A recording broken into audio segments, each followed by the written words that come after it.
Okay, this question: is our ethical knowledge something that we discover or find already in the universe? Or is it something we invent or create out of our own culture and our own decisions? Really leads to this fundamental debate about ethical relativism versus ethical absolutism. Ethical relativism says there is no such thing as right or wrong. These are things that are invented by the values of the individual or the values of the society, and therefore they are subject to the individual or society, and there can be no sense in which one set of ethics, one ethical consideration is necessarily always more important than another. On the flip side of that is ethical absolutism. Ethical absolutism says there are universal ideas of right and wrong. There are things that are always wrong at all times, in all places, in all people, with all peoples, in all cultures. And there are things that are always right in all places, at all times, with all peoples, in all cultures. And this two back and forth is really kind of key to this question of debating and trying to understand ethics. Now, here's the thing. There's a couple ways of looking at ethics. One is when we're thinking about ethics, we talk about normative ethics. Normative ethics asks the question, what do I do? How should I act?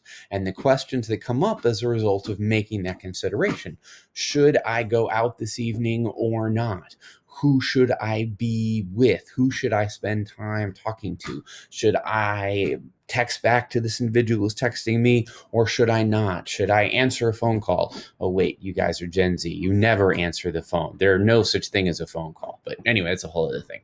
All right, so it asks those questions that arrive when we're making those decisions. Questions like, from the good place, what do we owe each other? Questions about all sorts of ethical issues, or in what we raised earlier, the question of me seeing somebody cheating on their IB test, the question of which consideration, which situation is the most important thing to consider in that reality.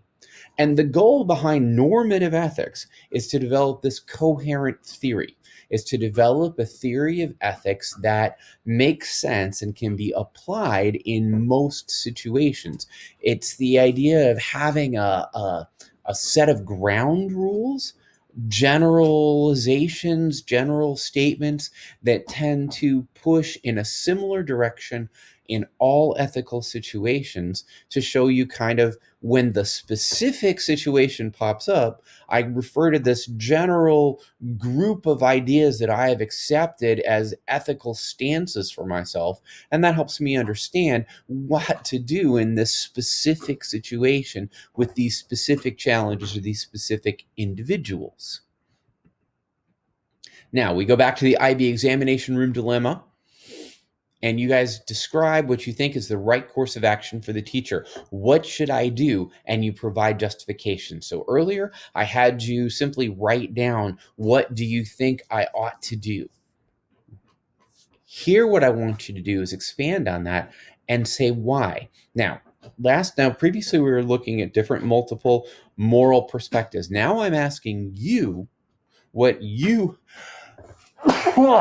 think, and I want you to justify your decision as to what I ought to do from various ethical arguments. Okay? And they can come from different ethical perspectives, showing how your perspective is the same as those. So sorry. How your perspective is the same as theirs. But I want you to do that. So go ahead, take what you've already got written down, and now expand upon it, giving me a justification for your decision as to what I should do when I see somebody cheating. All right. There are some approaches that can be brought to this idea of normative ethics. First is an emphasis on the moral agent. You can see it there. And the idea is, what I mean to do is what matters. What I mean to do is an expression of my interior character and who I am. My character is who I am. And I'm expressing that.